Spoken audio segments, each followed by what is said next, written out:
Hello, I'm Steve Orr, Chief Investment Officer for Texas Capital's Private Bank. January's in the record books. For the solid second gear economy, our recession checklist is almost all green. Over the last 6 months, industrial production stats have turned positive. Durable goods orders are rising. Payroll employment is stabilized from the shutdown slowdown last fall. Now, housing starts, they remain a sore point, currently at their lowest level since May 2020. This week, the Institute for Supply Management, ISM for short, updates their surveys this week. Now, I expect new orders and supplier delivery data to show continued improvement. January payrolls, also released this Friday, should exceed 50,000 net new jobs. Not bad. Overall, the economy is in better shape than the media and consumer sentiment would suggest. Now, how about the stock market in January?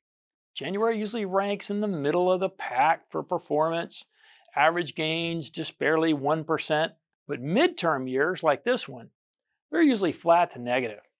So last month beat the odds. S&P 500 up 1.4%, small cap up 5.4%, emerging markets benefiting from a slightly weaker dollar up 8.8%.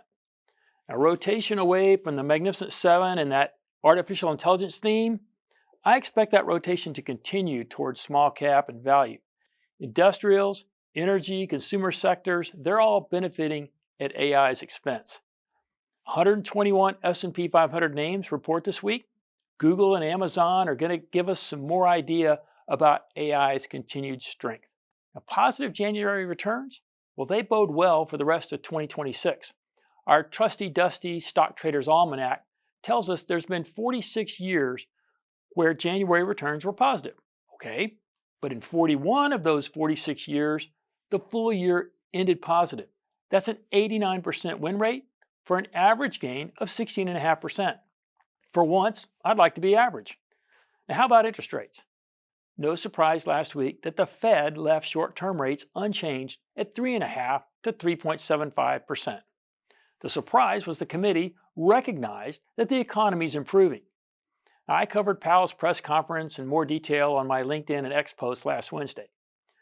Now, I got to give the administration credit, though. On Friday, Trump nailed the traditional 100-day timeline for nominating a new Fed chair. Kevin Warsh will go to the Senate for confirmation to take Moran's expiring term.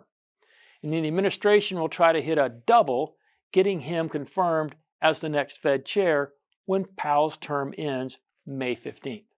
Now, a little background on Kevin Warsh. He was a Fed governor from 2006 to 2011. And during the 08-09 financial crisis, he was Bernanke's representative from the Fed to Wall Street. He is tight with Treasury Secretary Bessent and his current boss, Stanley Druckenmiller. All things considered, a down-the-fairway pick that Trump telegraphed a year ago. Markets will like the choice. Now, what about those lower interest rates that Trump wants? Warsh historically has been a hawk, more willing to raise rates to tamp down inflation. Now, recent writings by Warsh suggest he's in line with the administration that artificial intelligence will lead to a productivity boom and an accelerating economy. And a stronger economy could then handle lower interest rates and not spur inflation. At least that's their thinking. We'll see. Now, a quick note about gold and silver. Recent 30% drop in silver, along with gold's drop from its 5,000 heights, was attributed to the Warsh nomination. I don't think you can really do that.